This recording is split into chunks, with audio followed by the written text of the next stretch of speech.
قال الله تعالى في القرآن المجيد: أعوذ بالله من الشيطان الرجيم. بسم الله الرحمن الرحيم. يمحق الله الربا ويربي الصدقات والله لا يحب كل كفار أثيم. صدق الله العلي العظيم. ظلمت سنة من أحيا الظلام إلى أن اشتكت قدماه الرمي وربي ولبومة سيدنا ومولانا محمد.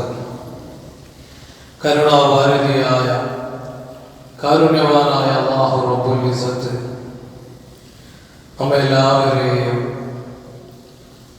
സ്വീകരിക്കുമാറാകട്ടെ. അവന്റെ നിവയിലായി അവന്റെ ത്വാഅത്തിലായി ജീവിച്ച് ഈമാനോടുകൂടി മരിക്കാൻ അല്ലാഹു തആല നമുക്ക് എല്ലാവർക്കും നസീബ് നൽകുമാറാകട്ടെ. നമ്മിൽ നിന്ന് മൺമറഞ്ഞു പോയ മാതാപിതാക്കൾ, ബന്ധുമിത്രാദികൾ സർവരുടെയും മണ്ണറകളെ അല്ലാഹു മണിയറകളാക്കുമാറാകട്ടെ. പ്രിയമുള്ള സഹോദരങ്ങൾ, കഴിഞ്ഞയാഴ്ച മഹാനായ കലീമുല്ലാഹി മൂസ അലൈഹിസ്സലാത്തു വസ്സലാമയുടെ ജീവിതവുമായി ബന്ധപ്പെട്ട അത്ഭുതകരമായ കാര്യങ്ങളാണ് സംസാരിച്ചത്. മദിയൻ എന്ന് പറയുന്ന പ്രദേശത്തേക്ക് മൂസ നബി അലൈഹിസ്സലാത്തു വസ്സലാം എത്തിയതുമായി ബന്ധപ്പെട്ട കാര്യങ്ങളൊക്കെ നമ്മൾ ചർച്ച ചെയ്തു. ബാക്കി പറയാമെന്ന് പറഞ്ഞെങ്കിലും അടിയന്തരമായി മറ്റൊരു വിഷയം സംസാരിക്കേണ്ടതുള്ളതുകൊണ്ട് തൽക്കാലം അവിടെ നിർത്താം. കാരണം നമ്മുടെ കുടുംബ യൂണിറ്റില് കൂടിയ സമയത്ത് ഇൻഷുറൻസുമായി ബന്ധപ്പെട്ട ചെറിയൊരു ചർച്ചകളൊക്കെ നടന്നു. അപ്പൊ അതുകൊണ്ട് തന്നെ അഫ്ളലുൽ ഇൽമി ഇൽമുൽ ഹാൽ, അവസരോചിതമായ വിജ്ഞാനമാണ് ശ്രേഷ്ഠമെന്ന് സയ്യിദുനാ റസൂലുള്ളാഹി സ്വല്ലല്ലാഹു അലൈഹി വസല്ലം തങ്ങൾ പറഞ്ഞതുകൊണ്ടും പല ആളുകൾ അതുമായി ബന്ധപ്പെട്ട സംശയങ്ങൾ ചോദിച്ചതുകൊണ്ടും ആ വിഷയവുമായി ഇൻഷാ അല്ലാഹ് അല്പം ചില കാര്യങ്ങൾ ഉണർത്തുകയാണ്. വിശുദ്ധമായ ഖുർആനിൽ അവസാനമായി വിധിവിലക്കുകളെ പറ്റി ഇറങ്ങിയ ആയത്ത്, അത് അൽ ബഖറ സൂറത്തിന്റെ 275-ാമത്തെ ആയത്ത്, പലിശയുമായി ബന്ധപ്പെട്ട ആയത്താണ്. ആൽ ഇംറാനിലും അൽ ബഖറയിലും ഒക്കെ അല്ലാഹു പലിശയുമായി ബന്ധപ്പെട്ട കാര്യങ്ങൾ പറയുന്നുണ്ട്. ആൽ ഇംറാനിൽ അല്ലാഹു പറയുന്നുണ്ട്: യാ അയ്യുഹല്ലദീന ആമനൂ, യേ സത്യവിശ്വാസികളെ, ലാ തഅകുലു റിബാ അദ്ആഫൻ മുളാഅഫ, നിങ്ങൾ പലിശ ഇരട്ടിക്കിരട്ടിയായി നിങ്ങൾ തിന്നരുത്. അദ്ആഫൻ മുളാഅഫ, ആ പ്രയോഗം തന്നെ വളരെ ഗൗരവമുള്ള കാര്യമാണ്. എന്നിട്ട് അല്ലാഹു പറയാണ്: വത്തഖുല്ലാഹ ലഅല്ലകും തുഫ്ലിഹൂൻ, നിങ്ങൾ അല്ലാഹുവിനെ സൂക്ഷിക്കാൻ പറഞ്ഞത് എന്തിനാണെന്നറിയോ? ലഅല്ലകും തുഫ്ലിഹൂൻ, നിങ്ങൾ വിജയികളാകാൻ വേണ്ടിയാണ്. ജാഹിലിയ കാലഘട്ടത്തിൽ ഉണ്ടായിരുന്ന ഒരു സംവിധാനമാണ് ഇരട്ടിക്കിരട്ടിയായി കൊടുക്കുക എന്നുള്ളൊരു സംവിധാനം. എങ്ങനെയത്? ഒരാൾക്ക് പൈസ കടം കൊടുക്കും, എന്നിട്ട് അതിന് ഇത്ര പലിശ വേണമെന്ന് പറയും, ഇത്ര ശതമാനം പലിശ വേണമെന്ന് പറയും. എന്നിട്ട് അയാൾക്ക് ആ കടം വീട്ടേണ്ട സമയമാകുമ്പോൾ വീട്ടാൻ പറ്റാതെ പിന്നെ നീട്ടി കൊടുക്കും. അത് പക്ഷേ പലിശ കൂടും.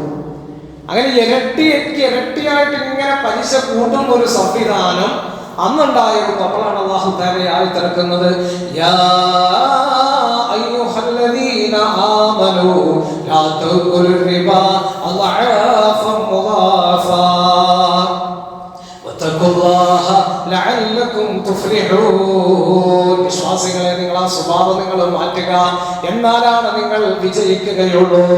അതുപോലെ സൂറത്തുൽ ബഖറയിലെ 275-ാമത്തെ ആയത്ത്, الذين يأكلون الربا لا يقومون إلا كما يقوم الذي يتخبطه الشيطان من المس ذلك بأنهم قالوا إنما البيع مثل الربا وأحل الله البيع وحرم الربا. അല്ലാഹു സുബ്ഹാനഹു വ തആല പറയുകയാണ്, പലിശയുമായി ബന്ധപ്പെട്ട് ജീവിക്കുന്ന ആളുകൾ, പലിശക്ക് പൈസ കൊടുക്കുന്ന ആളുകളുണ്ടല്ലോ, ലാ യഖൂമൂന ഇല്ലാ കമാ യഖൂമുൽ ലദീ യതഖബ്ബതു ശൈത്താനു മിനൽ മസ്. നാളെ ഖബറിൽ നിന്ന് എഴുന്നേൽക്കുമ്പോൾ മഹാനായ ഇബ്നു അബ്ബാസ് റളിയല്ലാഹു അൻഹു, ഇബ്നു ജരീർ റളിയല്ലാഹു അൻഹു, ഇമാം മുജാഹിദ് റളിയല്ലാഹു അൻഹു എല്ലാം ഈ ആയത്തിനെ വിശദീകരിച്ചുകൊണ്ട് പറയുന്നുണ്ട്, നാളെ പരലോകത്ത് വരുന്ന സമയത്ത് ഖബറിൽ നിന്നുകൊണ്ട് പലിശ പുറത്തേക്ക് കൊണ്ടുപോകുന്ന സമയത്ത് പലിശയുമായി ബന്ധപ്പെട്ട മനുഷ്യരാണെങ്കിൽ അയാൾ പോകുന്നത് പിശാച് തള്ളിയിട്ട, പിശാച് ബാധിച്ച മനുഷ്യനെ പോലെയാണ്. അയാൾ ഇങ്ങനെ എഴുന്നേറ്റ് ഖബറിൽ നിന്ന് എഴുന്നേറ്റുകൊണ്ട് ആരോ പിശാച് തള്ളിയിട്ടതുപോലെ അയാൾ പോകുമെന്ന് വിശുദ്ധമായ ഖുർആൻ അല്ലാഹു സുബ്ഹാനഹു വ തആല പറയാണ്. എന്നിട്ട് അല്ലാഹു പറയാണ്, ذلك بأنهم قالوا إنما البيع مثل الربا وأحل الله البيع وحرم الربا. നിങ്ങൾക്ക് കച്ചവടത്തെ അല്ലാഹു തആല ഹലാലാക്കിയിരിക്കുന്നു, പക്ഷേ പലിശയെ നിങ്ങൾക്ക് അല്ലാഹു തആല ഹറാമാക്കിയിരിക്കുന്നു. വിക്രയം അത് അല്ലാഹു സുബ്ഹാനഹു വ തആല നിങ്ങൾക്ക് അനുവദിച്ച കാര്യമാണ്, പക്ഷേ പലിശ നിങ്ങൾ പലിശയുമായി ബന്ധപ്പെടല്ലേ. ഫമൻ ജാഅഹു മൗഇദത്തും മിർ റബ്ബിഹി ഫൻതഹാ ഫലഹു മാ സലഫ വ അംറുഹു ഇലല്ലാഹ്. ഇനി ഒരാള് പലിശപ്പണി ചെയ്തിരുന്ന ആളാണ്, പക്ഷേ അല്ലാഹുവിനെ ഓർത്തുകൊണ്ട് അയാൾ അത് നിർത്തി എങ്കിൽ ആദ്യം അയാൾ പലിശയുമായി ബന്ധപ്പെട്ടുകൊണ്ടുണ്ടാക്കിയ പൈസ അത് അയാൾക്ക് ഉപയോഗിക്കാം, അതുകൊണ്ട് കുഴപ്പമില്ല. എന്നിട്ട് അല്ലാഹു പറയാണ്,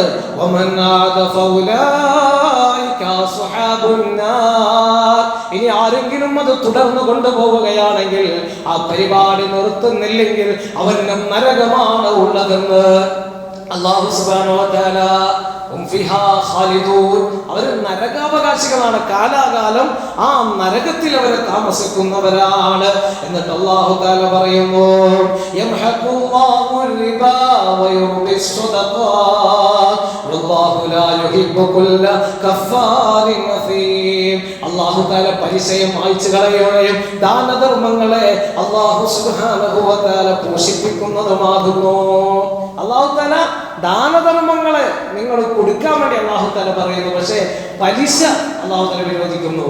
ഇതറിഞ്ഞാലുള്ള കാരണം അന്നത്തെ ജനങ്ങൾക്ക് ഉണ്ടാകുന്ന ഒരു തോന്നല്, പലിശക്ക് ഇങ്ങനെ പൈസ കൊടുത്തു കഴിഞ്ഞാൽ ആ പൈസ ഇങ്ങനെ വർദ്ധിച്ചു വരാണല്ലോ. 1000 രൂപ കൊടുത്തു, എന്നിട്ടോ ആ 1000 രൂപക്ക് പലിശ 200 രൂപ അധികം തരണമെന്ന് പറയുമ്പോൾ അങ്ങനെ വാങ്ങുമ്പോൾ അത് വർദ്ധിച്ചു വരാണല്ലോ. പക്ഷേ സ്വതക്ക കൊടുക്കുകയാണെങ്കിലോ ആർക്കെങ്കിലും ഒരു 1000 രൂപ കൊടുത്ത് അത് പോയല്ലോ, അത് കിട്ടൂല എന്നുള്ളൊരു ചിന്തയായിരുന്നു. അപ്പോഴാണ് ഈ ആയത്തിലൂടെ അല്ലാഹു തആല പറയുന്നത്, നിങ്ങൾ ദാനധർമ്മം കൊടുത്തു കഴിഞ്ഞാൽ എന്ത് ചെയ്യും? അല്ലാഹു തആല ആ സമ്പത്തിന് ബർക്കത്ത് ചെയ്യും. പലിശക്ക് വാങ്ങിയാലോ, നിങ്ങളൊന്ന് എടുത്തു നോക്കൂ, ഈ പലിശയുമായി ബന്ധപ്പെട്ട് ജീവിക്കുന്ന ആളുകളുടെ തലമുറയായിട്ട് അവരനുഭവിക്കുന്നത് കാണാം. അതിന് ബർക്കത്തുണ്ടാവില്ല. ആ മുതൽ കൊണ്ട് കഴിപ്പിച്ചു കഴിഞ്ഞാൽ അതിന് ബർക്കത്തുണ്ടാവില്ല. അല്ലാഹു സുബ്ഹാനഹു വ തആല പറയാണ്, വീണ്ടും അല്ലാഹു തആല 278-ാമത്തെ ആയത്തിൽ വീണ്ടും പറയുന്നുണ്ട്, യാ അയ്യുഹല്ലദീന ആമനൂ തഖുല്ലാഹ വദറൂ മാ ബഖിയ മിനർ റിബാ ഇൻ കുൻതും മുഅ്മിനീൻ. സത്യവിശ്വാസികളെ, നിങ്ങൾ യഥാർത്ഥ വിശ്വാസികളാണെങ്കിൽ അല്ലാഹുവിനെ നിങ്ങൾ സൂക്ഷിക്കുകയും പലിശയിൽ നിങ്ങൾ വിട്ടു നിൽക്കുകയും ചെയ്യുക. അല്ലാഹു പറയാണ്, ഈ ആയത്ത് ഇറങ്ങാൻ ഒരു കാരണമുണ്ടായിരുന്നു. സഖീഫ് ഗോത്രത്തിലെ ബനു അംർ എന്ന് പറയുന്ന ഒരു വിഭാഗം ആളുകൾ ഉണ്ടായിരുന്നു. അവരുടെ പണി എന്താണെന്നറിയോ? പലിശക്ക് പൈസ കൊടുക്കുക. പാരമ്പര്യമായിട്ട് എല്ലാവരുടെയും പണി ഇതാണ്, പലിശക്ക് ഇങ്ങനെ കൊടുക്കുക, കാശുണ്ടാക്കുക. അതായിരുന്നു അവരുടെ ബിസിനസ്. മഖ്സൂം ഗോത്രത്തിലെ ബനു മുഗീറ എന്ന് പറയുന്ന ഒരു വിഭാഗം ആളുകള് അവരെ പാവപ്പെട്ട ആളുകളായിരുന്നു. ഗതികെടുമ്പോ ഇവരെ പലിശക്ക് ഇങ്ങനെ പൈസ മേടിക്കും. അങ്ങനെ ഈ 2 കൂട്ടരും കൂടി ഇസ്ലാം വിശ്വസിച്ചു. പലിശക്ക് കൊടുത്തിരുന്നവനും അത് വാങ്ങിയിരുന്നവനും ഇസ്ലാം വിശ്വസിച്ചു. അപ്പോ ഇസ്ലാമിലേക്ക് വന്നു കഴിഞ്ഞപ്പോ അപ്പോഴും പറഞ്ഞു ഞങ്ങൾക്ക് പലിശ തരണമെന്ന് പറഞ്ഞു. അങ്ങനെ അവര് തമ്മിൽ ബഹളായി. അപ്പോ മക്കത്ത് മഹാനായ അത്താബ് ഇബ്നു ഉസൈദ് റളിയല്ലാഹു അൻഹു, അത്താബ് ഇബ്നു ഉസൈദ് റളിയല്ലാഹു അൻഹുവിനെയായിരുന്നു മക്കയിൽ കാര്യങ്ങളൊക്കെ നോക്കാൻ വേണ്ടി അല്ലാഹുവിന്റെ റസൂൽ സ്വല്ലല്ലാഹു അലൈഹി വസല്ലം ഏൽപ്പിച്ചിരുന്നത്. അത്താബ് ഇബ്നു ഉസൈദ് റളിയല്ലാഹു അൻഹു റസൂലുള്ളാഹി തങ്ങൾക്ക് നേരെ കത്തയച്ചു, നബിയെ ഇവിടെ ഇങ്ങനെ പ്രശ്നങ്ങളുണ്ട്. അപ്പോ ഇത് റസൂലുള്ളാഹി തങ്ങൾ അറിഞ്ഞു. അപ്പോഴത്തേക്കും ജിബ്രീൽ അലൈഹിസ്സലാത്തു വസ്സലാം വന്നിട്ട് ഒരു ആയത്തിറങ്ങാൻ ഒരു സബബുൻ നുസൂൽ ഉണ്ടാവും, കാരണം ജിബ്രീൽ അലൈഹിസ്സലാം വന്നിട്ട് അല്ലാഹുവിന്റെ റസൂലിന്റെ അടുക്കൽ വന്നിട്ട് ഈ ആയത്ത് ഓതി കൊടുക്കാൻ. ഫഇല്ലം തഫഅലൂ ഫഅ്ദനൂ ബിഹർബിൻ മിനല്ലാഹി വറസൂലിഹി വഇൻ തുബ്തും ഫലകും റൂസു അംവാലികും ലാ തളിമൂന വലാ തുളമൂൻ വഇൻ കാന ദൂ ഉസ്വതിൻ ഫനദിറതുൻ ഇലാ മൈസറ. അടുത്ത ആയത്ത് ഇങ്ങനെയാണ് അവതരിക്കാണ്. എല്ലാവരും വിശദീകരിക്കാൻ സമയമില്ല. നബി സല്ലല്ലാഹു അലൈഹി വസല്ലം നിങ്ങൾ പറഞ്ഞു ഫൈലം തഫഅലു ഫഅ്ദനൂ ബിഹർബിൻ മിനല്ലാഹി വറസൂലിഹി, നിങ്ങൾ ഈ പലിശ പരിപാടിയിൽ നിന്ന് മാറിയില്ലെങ്കിൽ അല്ലാഹുവും അവന്റെ റസൂലും നിങ്ങളോട് യുദ്ധം പ്രഖ്യാപിച്ചിരിക്കുന്നു. വഇൻ തുബ്തും ഫലകും റൂസു അംവാലികും ലാ തളിമൂന വലാ തുളിമൂൻ. അതേ സമയത്ത് നിങ്ങൾ ഖേദിച്ച് മടങ്ങുകയാണെങ്കിൽ അതിന്റെ മൂലധനം അത് നിങ്ങൾക്ക് വാങ്ങാവുന്നതാണ്, അത് നിങ്ങൾക്ക് ഉപയോഗിക്കാവുന്നതാണ്. പക്ഷേ പലിശ നിങ്ങൾ ഉപയോഗിക്കരുതെന്ന് വിശുദ്ധമായ ഖുർആനിന്റെ ഈ ആയത്തിലൂടെ അല്ലാഹുവിന്റെ റസൂൽ സ്വല്ലല്ലാഹു അലൈഹി വസല്ലം തങ്ങൾ സഖീഫ് ഗോത്രത്തിലെ ബനു അംർ എന്ന് പറയുന്ന വംശത്തിൽപ്പെട്ട ആളുകൾക്ക് മുന്നറിയിപ്പ് കൊടുക്കുകയാണ്. അങ്ങനെയാണ് അൽ ബഖറ സൂറത്തിലെ നിരന്തരമായിട്ട് പലിശയുമായി ബന്ധപ്പെട്ട ആയത്തുകൾ ഇറങ്ങുന്നത്. അപ്പോൾ ഖുർആനിലെ വിധിവിലക്കുകളിലെ അവസാനമായി ഇറങ്ങിയ ആയത്ത് പലിശയുമായി ബന്ധപ്പെട്ട ആയത്താണ്.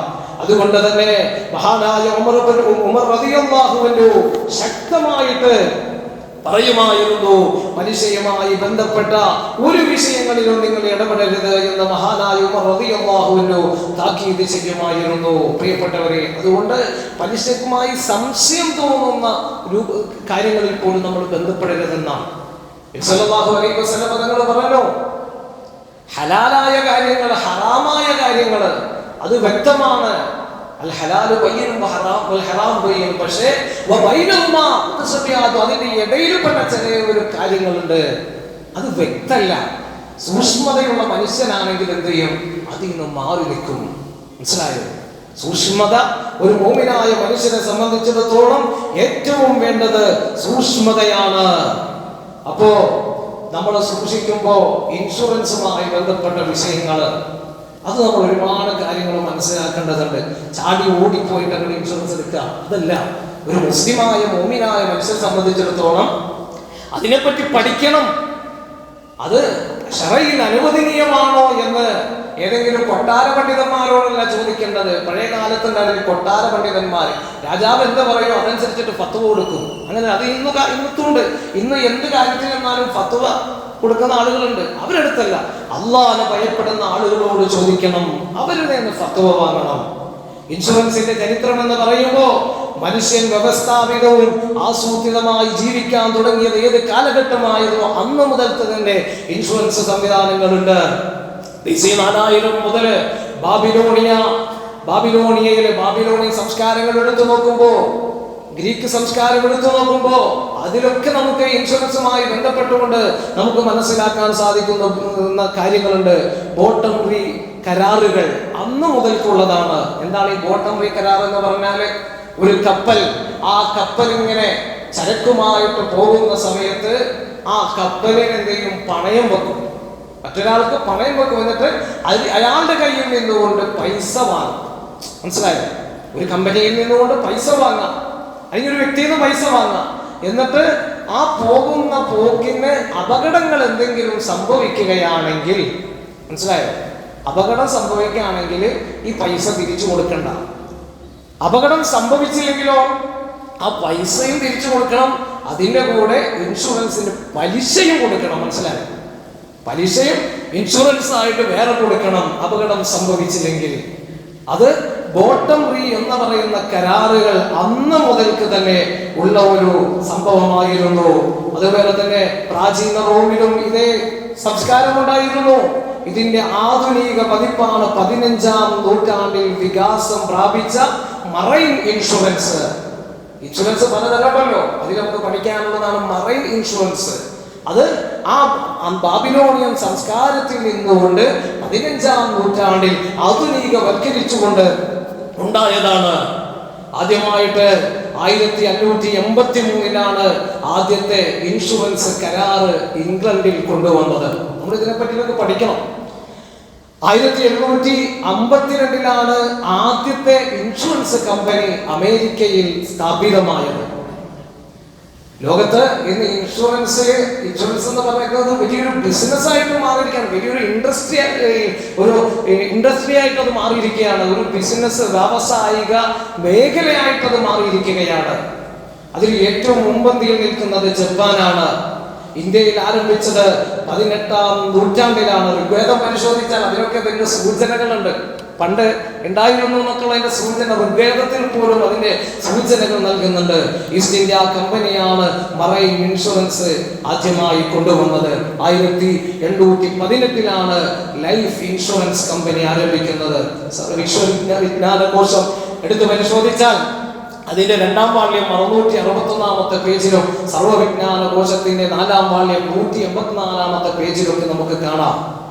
എന്നാൽ ആദ്യമായിട്ട് തുടങ്ങിയത് റദ്ദുൽ മുഖ്താർ എന്ന ഇബ്നു ആബിദീൻ റളിയല്ലാഹു അൻഹുവിന്റെ ഹനഫി കർമ്മശാസ്ത്രത്തെ ഗ്രന്ഥത്തിൽ കാണാം.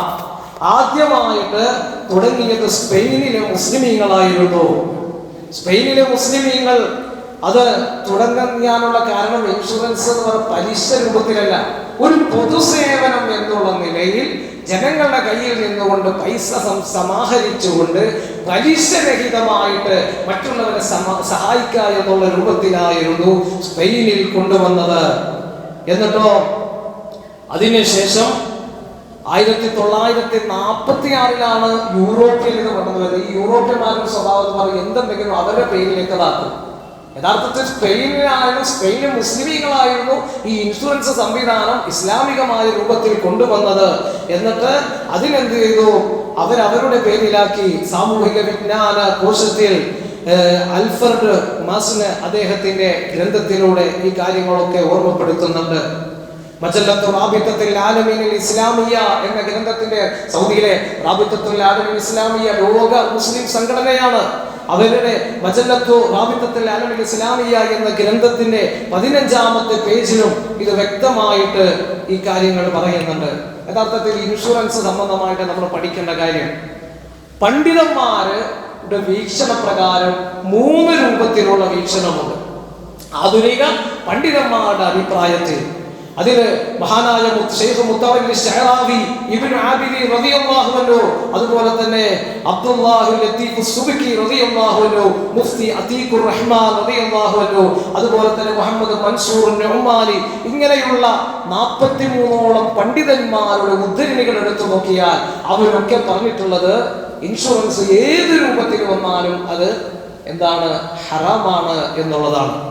അതേ സമയത്ത് വേറൊരു വിഭാഗം പണ്ഡിതന്മാര് മുസ്തഫ അബ്ദുർ സർക്കാർ, അതേപോലെ തന്നെ നജാത്തുള്ള സിദ്ദീഖി, തൊയ്യിബുൻ നജാർ തുടങ്ങിയിട്ടുള്ള വലിയ പണ്ഡിതന്മാരിൽ ഒരു വിഭാഗം ആളുകൾ അത് കുഴപ്പമില്ല. അതേ സമയത്ത് നജമുദ്ദീനുൽ വായിദ് ത്വാഹ സനൂസി തുടങ്ങിയിട്ടുള്ള ഒരു വിഭാഗം പണ്ഡിതന്മാർ ചിലത് അംഗീകരിക്കാൻ പറ്റും, ചിലത് അംഗീകരിക്കാൻ പറ്റില്ല. എന്നാൽ സൗദി അറേബ്യയിലെ ഉലമാക്കളുടെ 10ാമത്തെ സമ്മേളനം 1397 റിയാദിൽ വെച്ചുകൊണ്ട് ചേർന്ന സമയത്ത് അന്ന് ഇൻഷുറൻസിനെ പറ്റിയിട്ടുള്ള എല്ലാ പണ്ഡിതന്മാരുടെ ഉദ്ധരണികൾ എടുത്തു വെച്ചിട്ട് പണ്ഡിതന്മാർ ലോകത്തോട് പറഞ്ഞു ഇൻഷുറൻസ് ഹറാമാണ്. അതുകൊണ്ട് തന്നെ ശറഈയായ രൂപത്തിൽ പാലിച്ചുകൊണ്ടുള്ള ദീൻ പറയുന്ന രൂപത്തിൽ, ഇപ്പോഴത്തെ ആധുനികമായ ഇൻഷുറൻസുകളൊക്കെ ഹറാമാണ്, അതുകൊണ്ട് ദീൻ പറയുന്ന രൂപത്തിൽ നമുക്കൊരു ഇൻഷുറൻസിന്റെ ഒരു പ്രത്യേകമായ തിയറി നമുക്ക് കൊണ്ടുവരണം എന്ന് പറയുകയും ഹിജ്റ 1398 ശഅബാൻ 10 റാബിത്തത്തുൽ ആലമീൻ ഇസ്ലാമിയുടെ ഓഫീസിൽ വെച്ചുകൊണ്ട് കൂടിയ സമ്മേളനത്തിൽ വെച്ചുകൊണ്ട് അത് കൊണ്ടുവരികയും ചെയ്തു. പ്രിയപ്പെട്ട സഹോദരങ്ങളെ, ഇത് നമ്മൾ പ്രത്യേകമായിട്ട് നമ്മൾ മനസ്സിലാക്കേണ്ട ഒരു വിഷയമാണ്. അതുകൊണ്ട് തന്നെ ഇൻഷുറൻസ് സംബന്ധമായിട്ട് പഠിക്കുന്ന സമയത്ത് ഫുഖഹാക്കളായ മഹാത്മാക്കൾ പഠിപ്പിക്കുന്നത് തഅ്മീൻ, തകാഫുൽ, തഅ്മീൻ തകാഫുൽ ഇന്ന് ഗൾഫ് നാടുകളിലൊക്കെ ഉള്ള ഒരു സിസ്റ്റമാണ്, അഥവാ കോപ്പറേറ്റീവ് സംവിധാനം. ഇപ്പോൾ ജനങ്ങളുടെ ക്ഷേമം മുന്നിൽ കണ്ടുകൊണ്ട് പ്രവർത്തിക്കുന്ന ഒരു പൊതു സംവിധാനം. ഇപ്പൊ ഹെൽത്ത് ഇൻഷുറൻസ്, അത് സർക്കാരിന്റെ വക മെഡിക്കൽ ഇൻഷുറൻസ്. നമ്മുടെ രോഗവുമായി ബന്ധപ്പെട്ടുകൊണ്ട് ഹോസ്പിറ്റലിൽ പോകുമ്പോൾ നമുക്ക് നല്ല ചെലവ് വരും. അപ്പോൾ നമ്മെ സംബന്ധിച്ചിടത്തോളം നമ്മൾ നിശ്ചിത ഒരു സംഖ്യ കൊടുത്തു കഴിഞ്ഞാൽ നമുക്ക് ആ ഹോസ്പിറ്റലിലെ ചെലവിനുള്ള അല്ലെങ്കിൽ അതിലധികം ആ ചെലവ് വരുന്ന പൈസ നമുക്ക് കിട്ടുന്ന രൂപത്തിലുള്ള ഇൻഷുറൻസ്.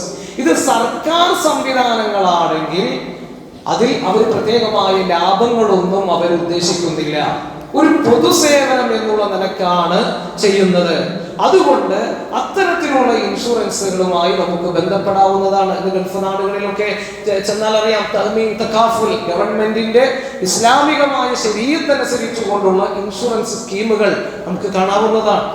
സൗദിയിലെ ഹജ്ജിന് പോയപ്പോൾ ക്രൈം വീണ് മരണപ്പെട്ടു പോയ ആളുകളുടെ കുടുംബങ്ങൾക്ക് അത്തരത്തിലുള്ള ആ പണമാണ് നൽകിയത്.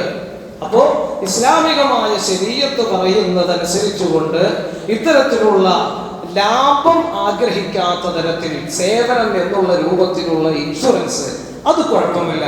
അതേസമയത്ത് നമ്മുടെ ഇവിടെയുള്ള ഇൻഷുറൻസ് സംവിധാനങ്ങൾ, കമ്പനികൾ, അവർ ലാഭമാണ് ഉദ്ദേശിക്കുന്നത്, അവരുടെ ലാഭമാണ് ഉദ്ദേശിക്കുന്നത്. അതേപോലെ തന്നെ ഇതിനെ പറ്റിയിട്ട് ചർച്ച ചെയ്യുന്ന മഹാന്മാരായ ഫുഖഹാക്കൾ പഠിപ്പിക്കുന്നുണ്ട്. നമ്മള് ഇപ്പോ ഒരാൾക്ക് ഒരു അപകടം പറ്റുകയാണ്. ആ അപകടം പറ്റുന്നതിന് മുമ്പായിട്ട് അയാള് ഇൻഷുറൻസ് കൊടുക്കും. അപകടം പറ്റിയില്ലെങ്കിൽ ആ ഇൻഷുറൻസ് കമ്പനിക്ക് ആ പൈസ കിട്ടാൻ. അതേസമയത്തോ അപകടം പറ്റിയാൽ മാത്രമാണ് അയാൾക്ക് കിട്ടുന്നത്. അയാൾക്ക് കിട്ടുന്നതോ ഒരു നിശ്ചിത, അയാൾക്ക് ചിലപ്പോൾ ചെലവ് വരുന്നത് ചിലപ്പോൾ 10,000 രൂപ ആയിരിക്കും. പക്ഷേ വാങ്ങുന്ന ആളോ ചിലപ്പോൾ 90,000 രൂപയായിരിക്കും അയാൾ ഈ ഇൻഷുറൻസ് കമ്പനിയിൽ നിന്നുകൊണ്ട് വാങ്ങുന്നത്. എത്രയോ അനുഭവങ്ങളുണ്ട്. എൻ്റെ വണ്ടി തന്നെ ഒരു ദിവസം വിളിച്ചു, ഒരു സ്ത്രീയും വട്ടം ചാടി അവർ ഹോസ്പിറ്റലിൽ കൊണ്ടുപോയി. അവർക്ക് ചെറിയൊരു മുറിവേ പറ്റുള്ളൂ.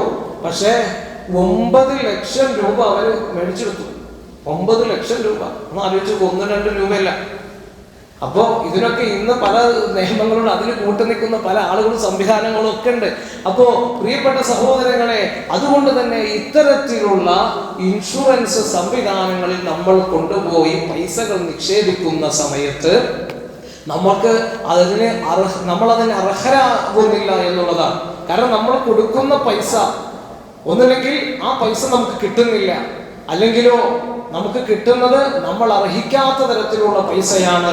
അതുകൊണ്ട് തന്നെ മഹാന്മാരായ ഇമാമിങ്ങളൊക്കെ പഠിപ്പിക്കുന്നത് അത് തകാഫുലിൽ പെടുന്നതല്ല, മറിച്ച് അത്തരത്തിലുള്ള പൈസ അത് ഹറാമിന്റെ പൈസയാണ്. അതേ സമയത്ത് ലാഭത്തിൽ അധിഷ്ഠിതമല്ലാത്ത രൂപത്തിൽ പൊതുസേവനം എന്നുള്ള രൂപത്തിലാണ് അത് കൊടുക്കുന്നതെങ്കിൽ അങ്ങനെ ആ പൈസ ഉപയോഗിക്കുന്നത് കൊണ്ട് കുഴപ്പമില്ല. കാരണം മഹാനായ അബൂ മൂസൽ അശ്അരി റളിയല്ലാഹു അൻഹു, ബഹുമാനപ്പെട്ടവരുടെ കുടുംബം ഇത്തരത്തിലുള്ള ഒരു സംവിധാനം ചെയ്തിരുന്നു. ഇതിൽ നിന്നും തുടങ്ങിയ സിസ്റ്റമല്ല. അവരുടെ കുടുംബത്തിൽ ആർക്കെങ്കിലും എന്തെങ്കിലും പ്രയാസം വന്നാൽ എല്ലാവരും കൂടി അങ്ങ് ഒത്തുകൂടും.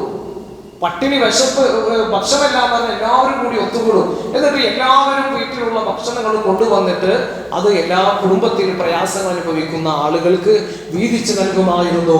ഇതറിഞ്ഞപ്പോ ഹബീബായ റസൂലുള്ളാഹി സ്വല്ലല്ലാഹു അലൈഹി വസല്ലമ തങ്ങൾ പറഞ്ഞു, ഹും മിന്നി വ അന മഅകും, അവർ എന്നിൽപ്പെട്ടവരാണ്, ഞാൻ അവരിൽപ്പെട്ടവരാണ്. അവരെ റസൂലുള്ളാഹി സ്വല്ലല്ലാഹു അലൈഹി വസല്ലമ തങ്ങൾ പ്രോത്സാഹിപ്പിക്കുകയാണ് ചെയ്തത്. ബഹുമാനപ്പെട്ട ഉമർ റളിയല്ലാഹു അൻഹു, ഉമറുടെ കാലഘട്ടം വന്നപ്പോ ഇന്നിപ്പോ വാർദ്ധക്യ പെൻഷൻ, ഈ വാർദ്ധക്യ പെൻഷൻ നമുക്ക് കാണാവുന്നതാണ്. ഇത് ഉമർ റളിയല്ലാഹു അൻഹു അന്ന് തുടങ്ങിയ സിസ്റ്റമാണ്. ഉമർ റളിയല്ലാഹു അൻഹു പൊതു മുതലിൽ നിന്നുകൊണ്ട് പെൻഷൻ കൊടുക്കുന്ന സംവിധാനം അന്ന് കൊണ്ടുവന്നിരുന്നു. അതേ സമയത്ത് അതിനൊക്കെ ജനങ്ങളുടെ കോൺട്രിബ്യൂഷൻ പ്രത്യേകമായിട്ടുണ്ടെങ്കിലേ പറ്റുകയുള്ളൂ. അഥവാ ഒരു കോർപ്പറേറ്റീവ് സംവിധാനം, ആ ഒരു രൂപത്തിൽ ജനസേവനം എന്നുള്ള നിലക്കാണ് ഇൻഷുറൻസ് എങ്കിൽ കുഴപ്പമില്ല. അല്ലാത്തതെല്ലാം വാതുവെപ്പിന്റെയും അതുപോലെ തന്നെ ചൂതാട്ടത്തിന്റെയും അതുപോലെ ലോട്ടറിയുടെയും പോലെ തന്നെ ഹറാമായിട്ട് വരുമെന്നുള്ള കാര്യം നമ്മൾ പ്രത്യേകമായിട്ട് മനസ്സിലാക്കേണ്ടതുണ്ട്. ഇന്നിപ്പോ സുകന്യാ സമൃദ്ധി എന്ന പേരിൽ സ്കീം കാണാം. ഒരു പെൺകുട്ടിയെ, ആ പെൺകുട്ടി ജനിച്ചു കഴിയുമ്പോൾ അതിന് പ്രായമാകുമ്പോഴേക്ക് അതിന്റെ പേരിൽ സ്കീം. ഇതൊക്കെയെന്ന് പറഞ്ഞു കഴിഞ്ഞാല് ബോണ്ട് പോലെയുള്ള സംവിധാനങ്ങളാണ്. ഇതൊക്കെ ശരിക്കും വിശദീകരിക്കണം, നമുക്ക് സമയമില്ല. ഇപ്പൊ എല്ലാവർക്കും തിരക്കാണ്.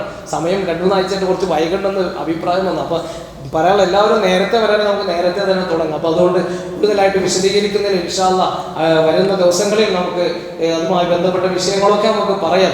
അപ്പോൾ ഇത്തരത്തിലുള്ള സംവിധാനങ്ങളുമായി ബന്ധപ്പെടുമ്പോൾ ശ്രദ്ധിക്കേണ്ടത്, പ്രിയപ്പെട്ടവരെ, നമ്മൾ കോർപ്പറേറ്റീവ് സംവിധാനമാണെങ്കിൽ അഥവാ അത് ഒരു പൊതുസേവനം എന്നുള്ള നിലക്കാണെങ്കിൽ കുഴപ്പമില്ല. അതാണ് നമ്മുടെ ഇവിടുത്തെ സർക്കാരിന്റെ സംവിധാനങ്ങളും ഒക്കെ ഉള്ളത്. അല്ലാതെ ലാഭം കിട്ടുന്ന രൂപത്തിലാണെങ്കിൽ അതുമായി ബന്ധപ്പെടാൻ പാടില്ല. പിന്നെ കുടുങ്ങുന്ന സമയത്ത് ഒരാൾക്ക് ചത്ത ജീവിയുടെ ഭക്ഷണം കഴിക്കാമെന്ന് പറഞ്ഞാൽ പാടില്ലാത്തതാണ്. അതേ സമയത്ത് ചീന ഭക്ഷണമാണെങ്കിൽ പോലും, അത് നജസാണെങ്കിൽ പോലും വിശപ്പ് സഹിക്കാൻ കഴിയാതെ മരണത്തോട് മല്ലിടുന്ന സമയങ്ങളിലൊക്കെ അത്തരത്തിലുള്ളത് ഉപയോഗിക്കാം എന്നതുപോലെ കുടുങ്ങുന്ന ഒരു രക്ഷയുമില്ലാത്ത സമയങ്ങളിൽ, സന്ദർഭങ്ങളിൽ അത്തരത്തിലുള്ള അതൊക്കെ നമുക്ക് അനുവദനീയമാകുമെന്ന് ഒരു വിഭാഗം ഫുഖഹാക്കൾ സൂറത്തുൽ മാഇദയിലെ ആയത്തിനെ വ്യാഖ്യാനിച്ചുകൊണ്ട് അഭിപ്രായപ്പെട്ടതായിട്ട് കാണാവുന്നതാണ്. നമ്മുടെ മഹല്ലുകളിലൊക്കെ നമുക്ക് തുടങ്ങി വെക്കാവുന്ന സംവിധാനം എന്ന് പറഞ്ഞാൽ, ഇപ്പോൾ ഒരു 100 ആളുകൾ കൂടിയിട്ട് 1000 രൂപ വെച്ചെടുക്കുക. എത്ര രൂപയായി? ലക്ഷക്കണക്കിന് രൂപയാവാമല്ലോ. എന്നിട്ട് ആ പൈസ കൊണ്ട് നമ്മുടെ മഹലിലുള്ള പാവങ്ങളായ ആളുകളെ സഹായിക്കാൻ വേണ്ടിയിട്ട് അങ്ങനത്തെ ഒരു ഇൻഷുറൻസ് പദ്ധതി കൊണ്ടുവന്നാൽ അതുകൊണ്ട് ഒരു തെറ്റുമില്ല. അത് ഇപ്പോൾ ഈ തഅ്മീൻ തകാഫുൽ എന്ന് പറയുന്ന ആ ഒരു കോർപ്പറേറ്റീവ് സംവിധാനത്തിൽ പെടുന്നതാണ്. അതുകൊണ്ട് നമ്മുടെ മഹലിലൊക്കെ അത്തരത്തിലുള്ള നല്ല ചിന്തകൾ ഉണ്ടെങ്കിൽ, നമ്മുടെ മഹലിൽ നല്ല കൊടുക്കാൻ മനസ്സുള്ള എത്രയോ ആളുകളുണ്ട്. മാസത്തിൽ ഒരു നിശ്ചിത സംഖ്യ, ഒരു 100 രൂപ വെച്ചിട്ട് 100 ആളുകളുടെ നിന്ന് വാങ്ങി, അങ്ങനെ എല്ലാവരുടെ കയ്യിൽ ഒരു 1000 രൂപ അല്ലെങ്കിൽ 5000 രൂപ വാങ്ങി എത്ര രൂപ കിട്ടും? എന്നിട്ട് നമ്മുടെ നാട്ടിലുള്ള പാവങ്ങളായ ആളുകളെ സഹായിക്കാൻ അത്തരത്തിലുള്ള സ്കീമുകളുമായിട്ട് നമ്മൾ മുന്നിട്ട് വരേണ്ടതാണ്. അപ്പൊ ഇതിൽ നമ്മൾ മനസ്സിലാക്കേണ്ടത്, എന്ത് കാര്യം ചെയ്യുമ്പോഴും അള്ളാഹുവിന്റെയും അവന്റെ റസൂലിന്റെയും പൊരുത്തമായിരിക്കണം നമ്മുടെ മുമ്പിൽ ഉണ്ടാകേണ്ടത്. അള്ളാഹു സുബ്ഹാനഹു വ തആല നമ്മെ എല്ലാവരെയും വിജയിപ്പിക്കുമാറാകട്ടെ. ഹൈറിന്റെ ആളുകളിൽ അള്ളാഹു തആല നമ്മെ ഉൾപ്പെടുത്തുമാറാകട്ടെ.